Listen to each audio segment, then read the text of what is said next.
The sun was setting, casting a warm golden glow over the small town. The streets were bustling with people going about their daily routines, unaware of the life-changing moment that was about to unfold. In the middle of the crowd, a young boy stood, his heart racing. He wasn't the biggest or the fastest, but there was something in his eyes, a spark of bravery that few could understand. Little did anyone know, today he would do something that would change everything for him and for those around him. As the boy walked down the sidewalk, his thoughts were interrupted by a sudden noise. It was a screeching sound, tires against the pavement. His gaze shot toward the street, where he saw a car speeding out of control. The driver was panicking, struggling to regain control, but the car was heading straight toward a little girl who had wandered into the path of danger. The moment felt like it stretched on forever. The boy's heart skipped a beat. He saw the girl, no more than 6 or 7, looking up at the oncoming car with wide, innocent eyes. She didn't see the danger. She didn't understand the deadly situation she was in. In that instant, the boy knew there was only one thing to do. He had to act, and he had to act fast. Without thinking about his own safety, he bolted toward the girl. His legs were pumping as fast as they could, the sound of his breath growing louder with every step. The world around him seemed to blur, the cars screeching, and the bystander shouts drowned out by the deafening beat of his heart. It was just him and the little girl, and the terrifying reality of the oncoming car. His mind raced. There was no time to think about the consequences, no time to worry about the risk. All he could focus on was saving her. With every stride, his fear pushed him harder. He reached out as he got closer, his hands desperately trying to grab the girl and pull her out of the way. But fate wasn't so kind. The car was too fast. The boy reached her just in time to throw her out of the car's path, but not before the car's bumper clipped his leg. A sharp pain shot through him as he stumbled, crashing to the ground. The last thing he saw before his world went black was the girl, now safe on the sidewalk, crying out his name in panic. When the boy awoke, everything was a blur. His head throbbed, and his body ached from the impact. But as his eyes focused, the first thing he saw was the little girl, standing by his side, her face streaked with tears. The crowd had gathered around, some standing in awe, others in disbelief. He saved her, someone murmured in the crowd. He risked his life for her. The boy's actions had stunned everyone. He wasn't a hero in the way most people imagine. He wasn't wearing a cape or armed with superhuman strength. He was just a regular kid, someone like any of us, who saw danger and chose to act. In that split second, he made a decision that would change the course of the day, and maybe even his life. But the story didn't end there. As people rushed to help him, the boy tried to stand, gritting his teeth against the pain. He couldn't believe what had just happened. He had risked everything. But why? What made him decide to act in that moment, with no regard for his own safety? What would happen now, as the world around him tried to process the extraordinary act of bravery? The boy had been thrust into a spotlight he wasn't prepared for, and now, as he lay there, surrounded by concerned faces, the real question was, how would this one moment change him forever? The crowd had seen something incredible, a glimpse of pure, selfless courage. But as the boy was taken to the hospital, whispers began to spread. Who was he really? What else lay beneath the surface of this seemingly ordinary child? And more importantly, what kind of world did this story reveal about the people around him? Was the boy's act truly a reflection of something much deeper in the human spirit? Or was he just a product of the moment? Someone who did what he had to, but would fade back into the shadows of everyday life. The tension hung in the air as the boy's fate remained uncertain. Everyone wanted to know more, to understand why he'd acted the way he did. As the town watched, there was no denying that this was a story that would be told for generations. But one question remained. How would the boy's life unfold after this act of incredible bravery? Would he return to being just another face in the crowd? Or would this be the beginning of a new chapter, one that would forever change him and perhaps the world around him. The story doesn't end here. Stay tuned to find out what happens next. As the boy lay in the hospital bed, his mind kept replaying the events over and over. He could still see the car barreling toward the little girl, the screech of tires, the blur of motion as he lunged forward to save her. Every time he closed his eyes, it felt like he was back in that moment, desperately trying to reach her in time. But this time, he felt the sharp pain in his leg, the world around him spinning as he fell to the ground. The fear hadn't hit him until after the fact, when everything was done and he was lying there, with the weight of what had happened slowly sinking in. The hospital room was quiet, save for the soft beep of the machines around him. His parents sat by his side, their faces a mixture of concern and pride. They hadn't fully grasped what had happened yet. To them, their son had simply been in the wrong place at the wrong time, a victim of an unfortunate accident. But to everyone else, he was a hero, a boy who had risked everything to save a stranger. Outside the room, the world was talking. Word of the boy's selfless act had spread like wildfire. People on social media shared the story, calling him a brave soul and a true hero. Local news outlets were already preparing to run a segment on his actions, wanting to capture the essence of his courage for a wider audience. But for the boy, it all felt surreal. He hadn't done it for the attention or the praise. He had acted purely on instinct, without thinking about the consequences or the possible rewards. He just wanted to save her. But as the days passed, the questions started to build. The little girl he saved had been fine, taken away by her parents after the incident. She hadn't seemed to fully understand what had just happened, but her parents were incredibly thankful. They had been part of the crowd that witnessed the moment, and even though they hadn't spoken directly to him, they had sent messages of gratitude. But something about the whole situation nagged at the boy. Why had that car been speeding so recklessly in the first place? Was it just an accident, or was there something more to it? He'd heard rumors floating around. The driver of the car had been talking to someone in the crowd, someone who seemed to know more than they let on. But the boy didn't know the full details, only that the accident had felt different, somehow. It wasn't just about him saving a life. It was about the strange circumstances surrounding the event. And the more he thought about it, the more he felt that there was more to this story than anyone was telling. His mind wandered back to the days leading up to the incident. There had been nothing unusual about them. The boy had been going to school, spending time with his friends, and doing what any typical kid would do. But now, as he lay in that hospital bed, he began to question everything: his instincts, his actions, and the people around him. Who was he really? And why had he been the one to act in that critical moment? The doctors had told his parents that he would be fine. His leg was hurt, but it wasn't anything too serious. They said he would be able to walk again soon enough. But the mental toll of the accident was something else. The boy felt overwhelmed, like he was carrying a weight on his shoulders that he couldn't explain.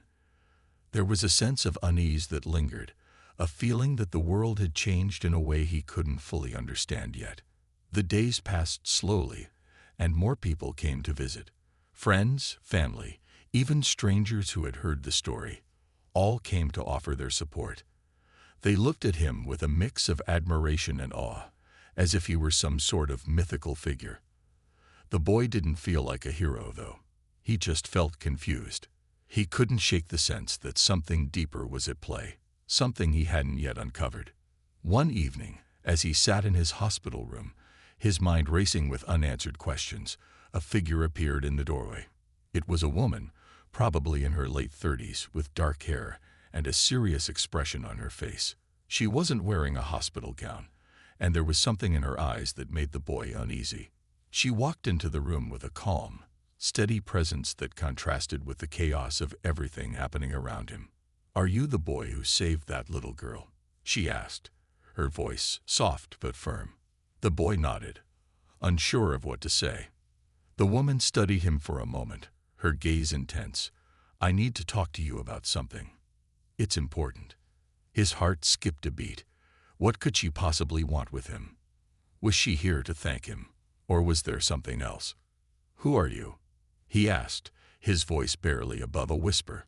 "I'm someone who's been keeping an eye on the situation," she replied. "There's more to what happened than you realize. I need you to listen carefully, because this could change everything." The boy felt his anxiety rise, but curiosity pushed him to stay calm. He had to know what she was talking about. He had to understand what was really going on. She stepped closer, her eyes never leaving his. "That car wasn't just an accident. There's a reason it was heading straight for the little girl, and it's not what you think. I need to warn you. There are people who are going to be looking for you. They won't stop until they get what they want. You're not safe." The boy's blood ran cold. What was she talking about? Who were these people? And what did they want from him? His mind raced, trying to process what she was saying. But before he could ask another question, she turned and walked out of the room without another word, leaving him in a state of confusion and fear.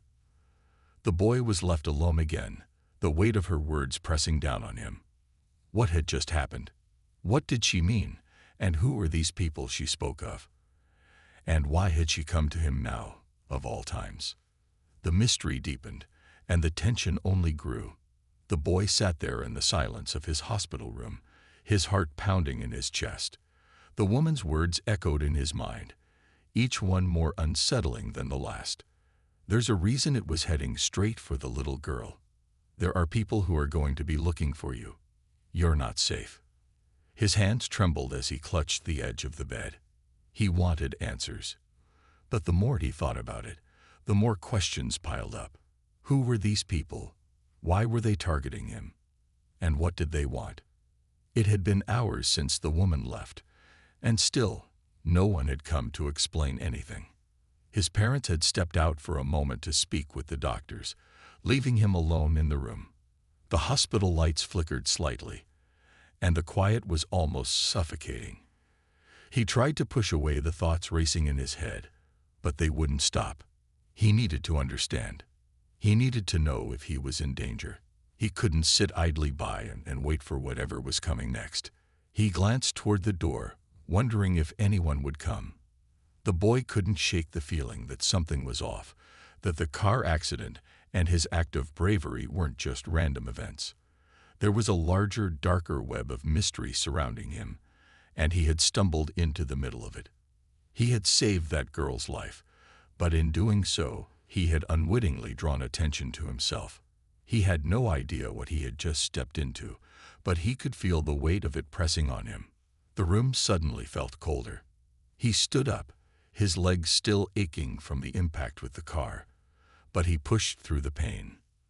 The boy didn't know exactly what he was looking for, but he needed to do something, anything, to get a clearer picture of what was going on. With a deep breath, he shuffled toward the window, peering out into the quiet streets below. It was just another ordinary night, or so it seemed. But the world felt different now. There was a sense of urgency hanging in the air, and he couldn't ignore it. He turned away from the window and paced the room. His mind was spinning. Why did that woman warn him?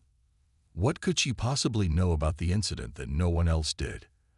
And why hadn't anyone else come forward to explain what was happening? As much as he wanted to dismiss it all as paranoia, he couldn't shake the feeling that he was in the middle of something much bigger than he could imagine. A knock at the door broke his thoughts. His heart skipped a beat, and he quickly wiped his sweaty palms on his hospital gown. "Come in," he called out, trying to sound calm, though his voice betrayed his nerves. The door creaked open, and a nurse stepped inside. She smiled kindly, but there was something about the way she looked at him that sent a chill down his spine. "How are we feeling today?" she asked, her tone gentle but almost too rehearsed.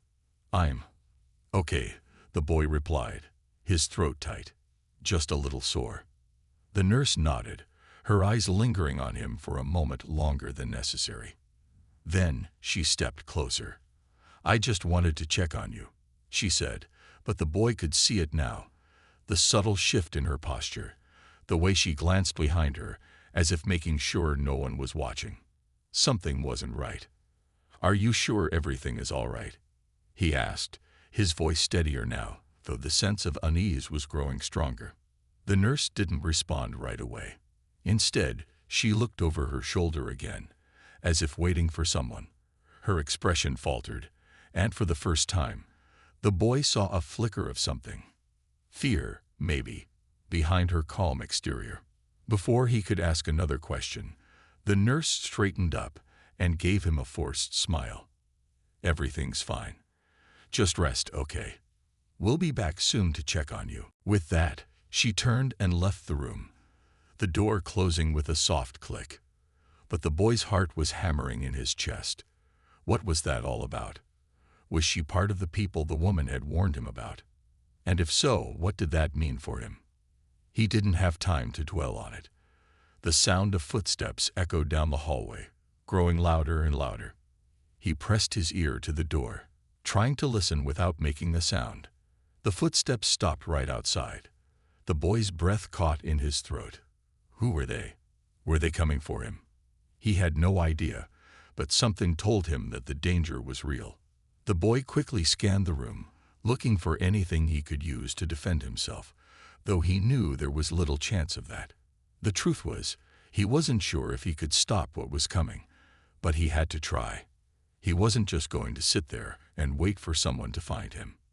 Not after everything that had already happened. The door handle turned, and the boy froze. This was it. He couldn't run, couldn't hide. He had no idea what these people wanted, but he wasn't going to make it easy for them. His fists clenched, and his pulse quickened as the door swung open. Two figures stepped into the room, both wearing dark suits and sunglasses, their expressions unreadable. The boy didn't move, not sure if he should say anything or if it was even safe to speak. The taller of the two men glanced around the room before locking eyes with him. "You're the boy who saved her," the man said, his voice low and measured. The boy nodded, unable to find his words. The man stepped forward, and the boy instinctively took a step back. "We need to talk," the man continued, his eyes cold and calculating. "You've gotten yourself involved in something that's far beyond what you can understand. And now, we need you to come with us." The tension in the room was unbearable. The boy's mind raced, his heart pounding in his chest. Who were these people? What had they seen? And more importantly, what were they going to do with him? He wanted to resist, but something told him that he had no choice. There was nowhere to run, nowhere to hide. The boy stood frozen, his thoughts spiraling into panic, unsure of what would happen next. But one thing was certain. His life was about to change forever, and he wasn't sure if he was ready for whatever was coming. The man took another step forward, his hand outstretched. "It's time, kid," he said, his tone final. The boy's breath caught in his throat. This was it. The moment of truth. Would he go with them, or would he fight back? The boy's heart hammered in his chest as the man's outstretched hand loomed closer. He could feel the tension crackling in the air, the heavy silence pressing down on him. His mind raced, his thoughts scattered, and for a split second, he froze. There was no escaping this. He was cornered, and it felt like there was no way out. But just as the man's fingers were inches away from him, a loud crash echoed from the hallway. The door to the room slammed open, and two security guards rushed in, their eyes wide with alarm.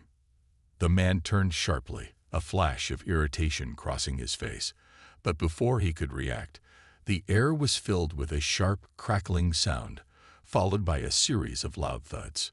The boy instinctively ducked, his heart skipping a beat. What was happening? He couldn't keep up. In an instant, everything had shifted. The two men who had entered the room, the ones who looked so confident just moments ago, now seemed startled, their posture tense. The boy's eyes darted between them, and the new figures standing in the doorway. One of them was a woman, tall, with dark hair and a serious expression, and the other was a man, older, with a weary look in his eyes. "Move," the woman shouted, and without hesitation, the security guards who had previously seemed so in control now hesitated. It was clear now that the power dynamic had completely shifted. The boy watched in shock as the older man approached the two men in the suits, his voice calm but firm. "You were told to stay away from him," he said. His tone was cold, and his words carried an authority that made the room feel even smaller. "Now, you've gone too far." "What do you mean, stay away?" The taller man snapped, his voice shaky, but trying to remain composed. "This kid is part of something we can't ignore. He's involved in something dangerous." The older man didn't respond immediately, his eyes narrowing. He turned to the woman beside him and nodded. She quickly stepped forward, her movements deliberate. The boy couldn't take his eyes off her as she addressed the two suited men, her voice steady, like she had been in control of situations like this before. "You've been tracking him, haven't you?" she asked, her voice cutting through the tension like a knife. The two men hesitated. "Do you have any idea what you've gotten yourselves into? You're chasing shadows." The tension in the room thickened. The boy was struggling to piece it all together. One moment, he was being threatened by these men in suits, and now it seemed like there were people here to protect him, or at least, to keep the situation from escalating further. But from the looks on everyone's faces, the situation was far from resolved. The taller man in the suit scowled. "You don't understand. We've been tracking the boy for months. He's unknowingly stepped into something bigger than he can imagine. He's part of a larger plan, something that can change everything. We need him." The boy's breath caught in his throat. Part of a plan. What did they mean by that? He had just been a regular kid, doing what anyone else would have done. Saving that little girl, doing the right thing. But now, it seemed like there was more to this than he had ever imagined. He had become a pawn in something far more dangerous than he could comprehend. Before he could process the full impact of this revelation, the older man turned to him. His gaze softened, and for a brief moment, the boy could see a flicker of empathy. "You don't know what's happening, do you?" he said quietly. "You've done something important, but it's only the beginning. And now they'll stop at nothing to get you." The boy's mind was reeling. Who are these people? Why is everyone so desperate to control them? He couldn't understand what was happening, and the weight of the uncertainty pressed down on him harder than ever before.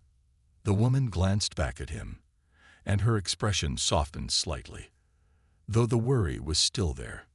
"You have to trust us. You're not safe here. It's too late for that." She turned to the man and nodded. He immediately motioned for the boy to follow him. "Come with us. We'll explain everything. But right now, it's your only choice," the older man said. Without waiting for a response, he turned and walked toward the door, the woman following closely behind. The boy hesitated, his feet frozen to the floor. Could he trust these people? Everything had been turned upside down in the span of hours, and he wasn't sure where the truth began or ended. His instincts screamed at him to run, to escape from all of it, but something held him back. A feeling, deep in his gut, told him that if he didn't follow them now, he might never get another chance to find out what was really going on. As if sensing his hesitation, the woman's voice came again, this time softer, almost reassuring. "We're not your enemies. We're trying to keep you safe, but you have to trust us." Still, the boy stood there, torn between fear and confusion. What if he made the wrong choice? What if these people weren't who they claimed to be? But the truth was, he didn't have much of a choice. He had already stepped into a world that he didn't understand, and there was no going back now. Reluctantly, he took a step toward the door, his mind spinning as he followed the older man and the woman down the hallway. He couldn't shake the feeling that the worst was yet to come, that the real danger hadn't even revealed itself yet. His pulse raced as they passed through security, and for a brief moment, he wondered if anyone in the hospital even knew what was happening. Was this all part of some larger conspiracy? As they moved down the corridors, the boy began to notice something strange. There were people everywhere, but no one seemed to notice them. It was as if they were invisible, or perhaps they were just too focused on their own lives to care about what was happening right in front of them. The hallway seemed to stretch on forever, And with each step, the boy's sense of dread deepened. Finally, they reached a back door, and the older man motioned for the boy to follow him outside. The air was cool, and the night seemed to press in around them, cloaking everything in darkness. The boy's eyes darted around, searching for any sign of danger. But there was nothing. Nothing except the unsettling feeling that this was just the beginning. As the door slammed shut behind them, the boy realized something that made his blood run cold. He was no longer in control. Everything was slipping through his fingers, and there was no telling who he could trust or what was coming next. The boy stepped outside, the cold air hitting him like a slap. His mind was still racing, trying to piece together everything that had happened in the last few hours. The woman and the older man led him down a narrow alley, the streetlights casting long shadows across the pavement. The world seemed eerily quiet, as though it was holding its breath, waiting for something. The boy felt the weight of it all pressing down on him, his decision to trust them, the strange danger that seemed to be following him, and the nagging feeling that there was so much more to uncover. They didn't speak as they walked, but the silence was deafening. The boy's thoughts spun in 1,000 directions. Who were these people? Why had they intervened when the men in suits were about to take him? What was it that had made him so important?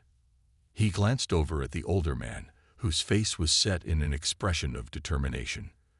"We're going to a safe house," the man said, his voice low. "It's the only place where you'll be protected for now." The boy nodded, too overwhelmed to respond. The woman had said they were trying to protect him, but who exactly needed protecting from him? Was it the men in suits or someone else? The questions kept piling up, each one more urgent than the last. His thoughts were cut short as they rounded a corner and approached an old, abandoned building. The boy's stomach twisted. What was going on here? They entered the building through a hidden door, and the boy was immediately hit by the musty smell of dust and old wood. Inside, the space was dimly lit, and the atmosphere felt like something out of a spy movie. But this wasn't a movie, and the boy wasn't sure if he was the hero or just a pawn in someone else's game. Once inside, the older man motioned for him to sit down at a small table. The woman stood by the door, her eyes constantly scanning the room, as if waiting for something to happen. The boy sat down, his nerves getting the best of him. "What's going on?" he finally asked, his voice shaky. "Why is everyone after me? What do you mean by they'll stop at nothing?" The man looked at him seriously. "You're part of something much bigger than you realize.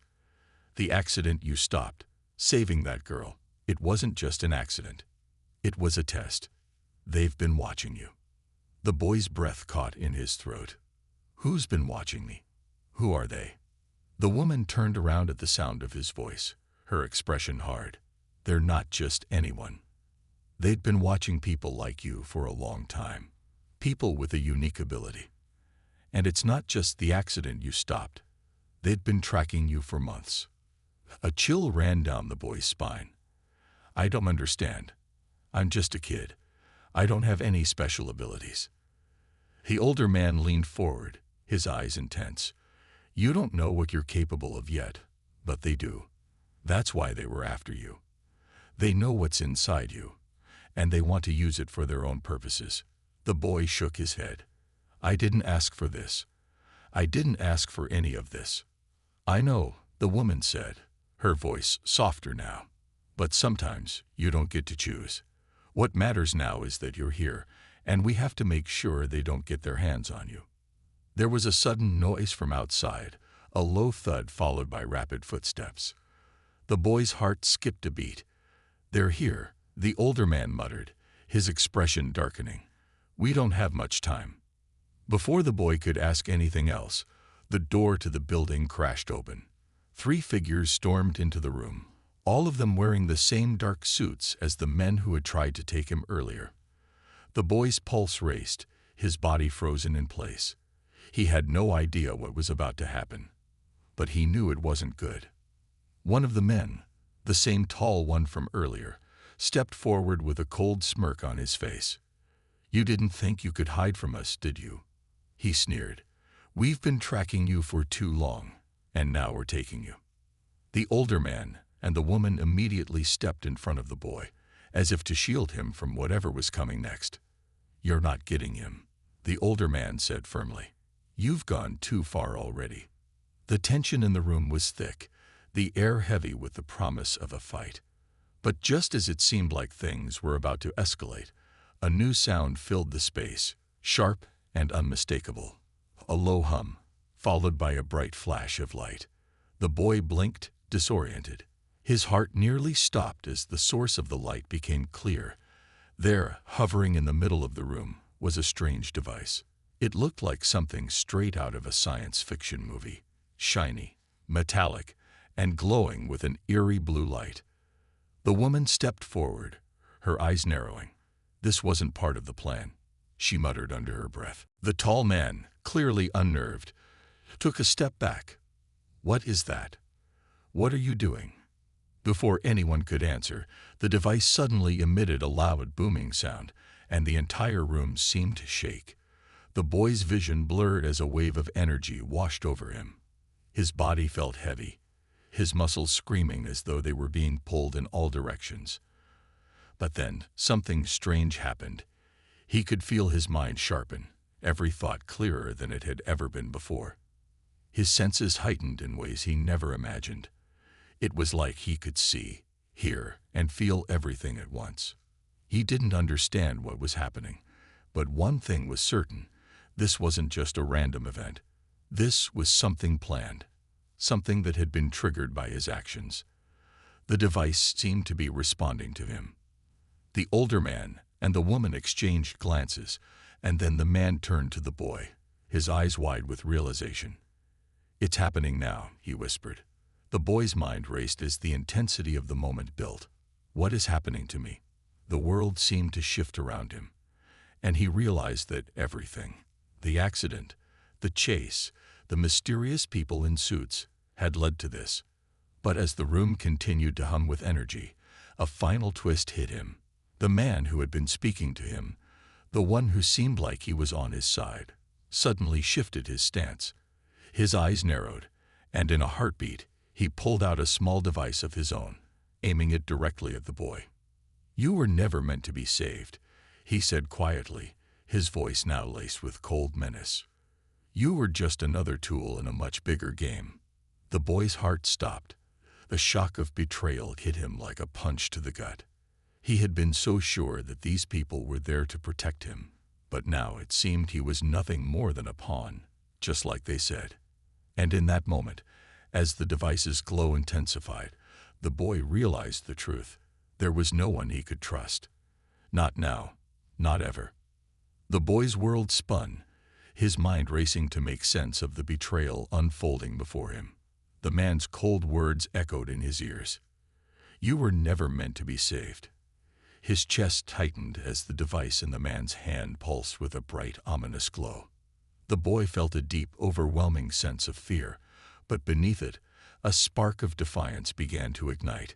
He couldn't let it end like this. He couldn't be used by everyone, not again. The room seemed to close in on him, the energy from the device intensifying, making it harder to breathe. The woman who had been with him all this time stood frozen, her eyes locked on the man who was now pointing the device at the boy. For a moment, she seemed like she was paralyzed, but then, as if breaking free from an invisible chain, she moved forward. No, she shouted, her voice filled with urgency. You can't do this. The tall man smirked, clearly amused by her outburst. It's too late. The boy is a liability now.